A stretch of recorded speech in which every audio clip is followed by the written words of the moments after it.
오늘 이 자리에 오신 여러분들 2023년을 바쁘고 또 힘들고 때로는 어렵고 고통 중에 또 사셨을지 모르겠지만 이제 얼마 안 남은 2023년을 잘 보내시고 이제 다가올 2024년 가운데 하나님의 은혜와 또 여러분들의 삶에 귀한 축복이 함께하길 소망합니다. 네. 우리 인생에는 아주 중요한 세 가지 만남이 있다고 이야기를 합니다. 첫 번째 만남은 부모와의 만남입니다. 부모의 만남을 우리가 선택할 수 있을까요?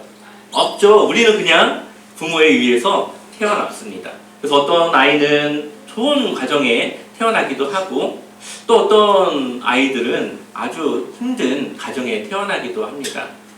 내가 선택할 수 없지만 부모는 내가 태어나서 처음으로 만나는 사회 구성원이기 때문에 많은 영향을 받습니다. 그래서 인생에 아주 중요한 영향을 받는 것이 첫 번째로 부모와의 만남이죠. 두 번째는 선생님과의 만남입니다. 우리는 초등학교, 중학교, 고등학교, 대학교 그 외에 학원이라든지 기타 다른 선생님들을 많이 만나지 않습니까? 그러한 선생님들 중에 한 사람을 잘 만나면 인생이 바뀌기도 합니다. 대표적으로 헬렌 켈러라는 사람이 있습니다. 이 사람은 귀도 안 들리고 눈도 안 보이고 말도 못했어요. 그런데 설리반이라고 하는 선생님을 만나자 그가 글을 읽기 시작하고 공부를 하기 시작하고 대학을 들어갑니다. 그때 당시 대학을 들어간다고 하는 것은 일반인도 굉장히 어려운 일이었어요. 그리고 그 헬렌 켈러는 사회운동가가 되었고 자신과 같이 어려운 상황에 있는 불편한 몸을 가지고 있는 사람들에게 꿈을 주고 희망을 주는 삶을 살아가게 됩니다. 남들이 볼 때는 희망이 없을 것 같았던 그의 인생이 한 선생님을 통해 변화된 것이죠. 세 번째 만남은 배우자와의 만남입니다. 정말 행복하게 살다가도 배우자를 잘못 만나면 한순간에 불행한 삶을 살아가기도 하고요. 정말 불행했던 내 삶이 좋은 배우자를 만나서 그 뒤로는 행복하고 좋은 삶을 살아가기도 합니다.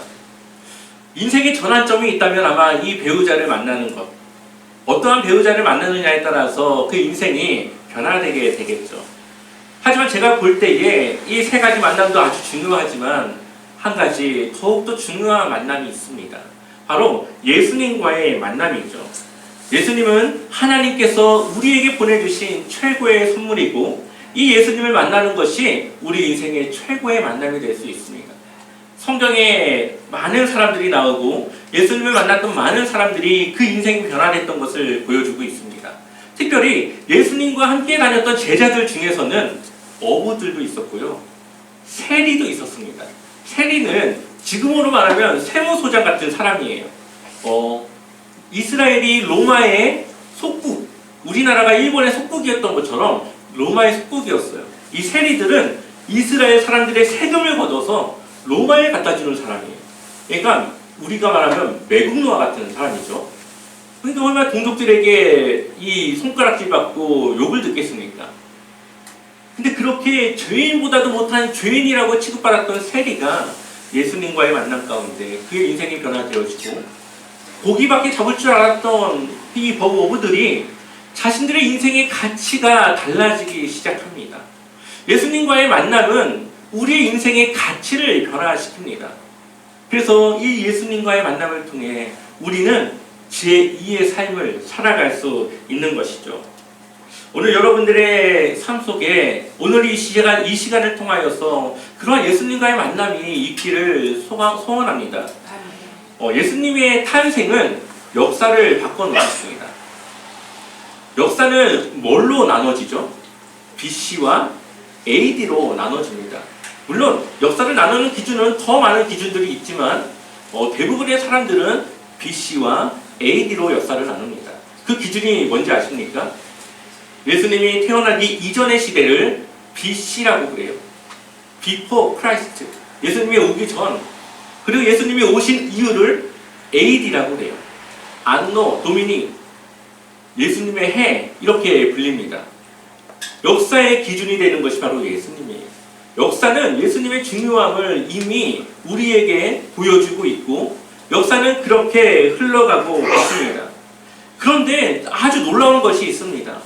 이렇게 위대한 예수님, 하나님의 아들은 곧 신이자 하나님이신 그분이 이 세상에 태어나시게 되는데 어떻게 오신지 아십니까? 아주 초라하고 볼품없는 모습으로 오시게 됩니다. 예수님이 태어나신 곳은 베들레헴이라고 하는 곳인데요. 지금은 막 떡집들 이름이 막 베들레헴이라고 막 써있는 것들 보셨죠? 베들레헴의 뜻이 떡집이에요. 네. 그래서 떡집 이름이 베들레헴이라고 많이 짓습니다. 근데 이 베들레헴이라고 하는 곳은 굉장히 작은 도시예요. 우리 나라에도 못 들어본 지역 있지 않습니까? 시골? 근데 베들레헴이 그런 곳이었어요.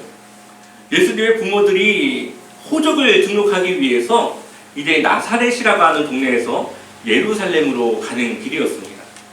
그런데 이 임신 중이었던 이 마리아가 출산이 다가오게 되었고 이제 거할 곳을 찾다 보니까 집이 없는 거예요. 그곳은 너무 작았고 또 호적을 등록하러 가는 사람들은 너무 많았기 때문에 이미 방들이 꽉 차 있었던 것이죠. 그래서 예수님은 할 수 없이 마구간에서, 그것도 말밥통이라고 하죠. 말구유에서 태어나셨습니다. 혹시 여러분들 중에 마구간에 태어나신 분 계신가요? 혹시 여러분들 중에 침대가 아니라 말구유에 놓이신 분이 계신가요? 여러분들보다도 더 천하고 여러분들보다도 더 낮은 위치에서 태어나신 분이 바로 예수님이에요. 예수님은 온 세상의 왕이시자 온 세상을 다스리시는 분으로서 아마 더 삐까번쩍한 그러한 모습으로 오실 수도 있었을 겁니다. 그런데 왜 그렇게 오셨을까요? 예수님의 사랑은 어떠한 낮은 자, 어떠한 천한 위치에 있는 사람에게도 그 사랑을 주시고자 누구보다도 천하고 누구보다도 낮은 모습으로 그 사람들을 섬기고자 오셨다라는 것이죠. 그래서 이 세상에 어떠한 사람도 예수님의 사랑을 받지 못할 사람이 없고 예수님이 그 사랑을 주지 못할 사람이 없습니다. 예수님이 이 세상에 태어난 것은 갑자기 오신 것이 아니에요. 우리처럼 그냥 두 사람이 사랑했고 갑자기 애가 생겨서 나오신 것이 아니라 성경은 700년 전부터 예수님의 태어나심을 예고하고 있었습니다. 우리가 읽었던 본문의 말씀 마태복음 1장 22절의 말씀이 있는데요. 한번 우리 같이 읽어볼까요? 한번 우리 읽어보겠습니다. 시작! 이 모든 일이 된 것은 주께서 선지자로 하신 말씀을 이루려 하심이니 이르시되 아멘. 네, 이 모든 일이 선지자로 하신 말씀을 이루시기 위한 것이래요. 예수님이 태어나실 것을 이미 이야기했던 이 사람이 있었는데 그 사람은 이사야라는 사람이에요. 이사야라고 하는 사람은 BC, 예수님이 태어나기 전 한 740년 정도? 그때쯤 활동했던 사람이에요. 그러니까 약 700년 정도의 차이를 두고 이 이야기를 한 것이죠. 그 사람이 이렇게 말합니다. 그러므로 주께서 친히 징조를 너희에게 주실 것이라. 보라, 처녀가, 결혼하지 않은 처녀가 잉태하여 아들을 낳을 것이요 그의 이름을 임마누엘이라 하리라. 아멘. 근데 이 이야기를 또 어디서 하고 있는지 아십니까? 우리가 읽었던 말씀 마태복음 1장 23절 같이 읽어볼까요? 시작! 보라, 처녀가 잉태하여 아들을 낳을 것이요 그의 이름은 임마누엘이라 하리라 하셨으니 이를 번역한즉 하나님이 우리와 함께 계시다 함이라. 아멘. 잠을 자고 있던 예수님의 그 육적인 아버지였던 요셉이라고 하는 사람에게 천사가 나타나서 이야기를 한 것이 이 말씀이에요. 이사야가 예언했던 선포했던 말씀을 그대로 이 요셉에게 전합니다. 요셉은 유대인으로서 아마 그 말씀을 알고 있었을 거예요. 유대인들은 거의 구약의 말씀들을 외우고 살았거든요. 그러니 이 말씀이 이사야가 했던 말씀인데 예수님이 이러한 분이라고 하면서 예수님의 존재에 대해서 그는 알았습니다. 근데 예수의 이름을 임마누엘이라고 하는데 이것은 별명과 같은 이름이죠. 근데 임마누엘의 뜻이 뭐라고요? 하나님이 우리와 함께 계시다. 저는 신학을 공부하면서 다른 종교들도 조금씩 같이 공부를 배우는 시간이 있었습니다. 어떠한 신도 인간과 함께하는 신은 없습니다. 어떠한 신도 인간을 위해서 그의 생명을 바치는 신은 없고요. 어떠한 신도 그의 피조물을 사랑하고 동등한 위치에서 함께하는 신은 없습니다. 오직 하나님밖에, 오직 하나님만이 우리와 함께하길 원하시고 우리가 하나님을 사랑하길 원하셔서 그의 아들 독생자 예수 그리스도를 보내주셨다라는 거죠. 예수님이 이 세상에 태어나신 이유를 그의 이름을 통해서 두 가지로 말하고 있어요. 마태복음 1장 21절 우리가 읽었던 말씀을 보니까 아들을 낳으리니 그 이름을 뭐라고 한다고요? 예수라 한다.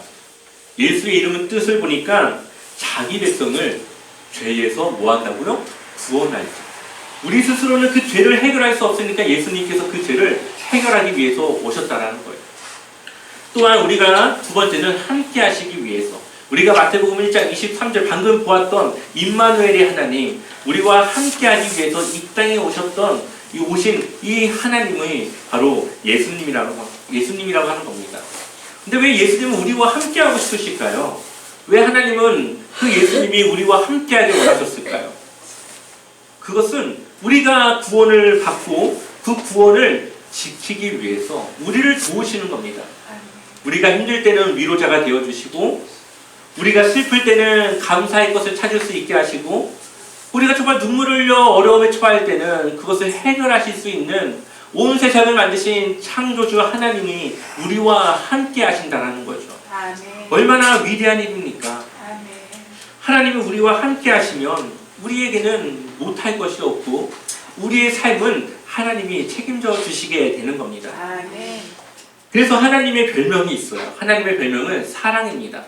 그래서 하나님은 사랑이시라 이렇게 말을 하죠. 하나님의 사랑은 바로 이 세상을 만드신 것과 우리를 통해서 알 수 있습니다. 성경은 이 세상이 하나님의 능력을 통해서 창조되었다라고 말합니다. 그리고 모든 것들을 만든 것 중에 가장 하이라이트가 있는데 바로 인간이죠. 그리고 하나님은 그 인간에게 모든 것을 다스리라 말씀하셨고 우리에게 모든 것을 다스릴 권한을 주셨습니다. 그리고 다른 모든 것은 하나님의 말씀에 복종하지만 우리는 하나님의 말씀을 어기기도 하고 따르기도 합니다. 우리에게 자유의지를 주셔서 우리의 삶을 우리가 선택하고 살아갈 수 있도록 우리에게 자유를 주신 것이죠.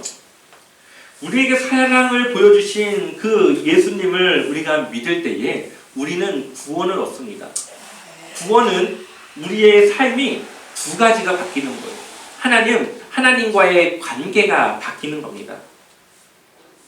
하나님이 우리의 아버지가 되시고 우리는 하나님의 자녀가 되는 거예요. 아멘.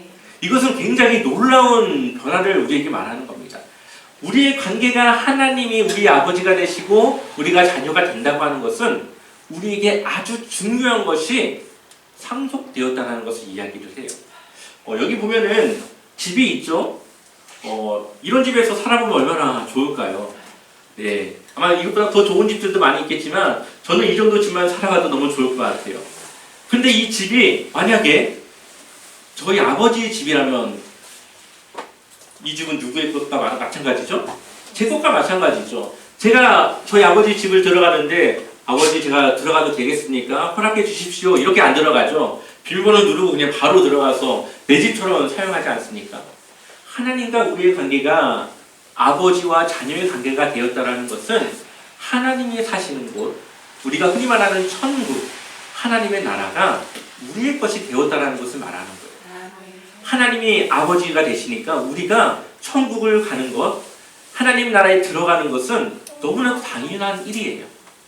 허락을 구할 필요가 없고요. 언제든지 들어갈 자격을 우리가 갖추게 되는 것입니다.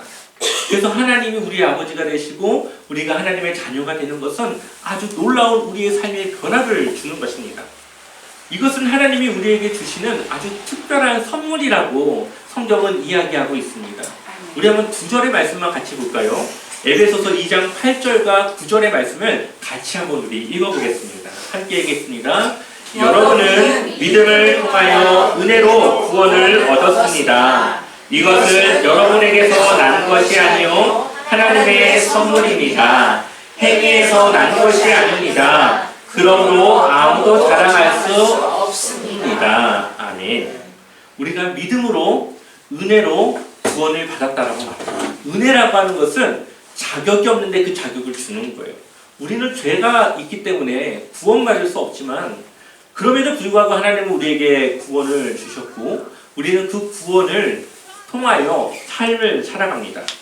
그래서 어떠한 사람들은 이렇게 말해요. 착한 일을 많이 해야 구원받지. 착한 일 많이, 선행 많이 해야지. 틀린 건 아니에요. 하지만 정답은 아닙니다. 여러분, 착한 일이라는 것이, 내가 착하다고 하는 것이 기준이 있을까요? 없어요. 이 사람이 날 볼 때 내가 너무 착해요. 근데 저 사람이 날 볼 때 내가 나쁠 수가 있어요.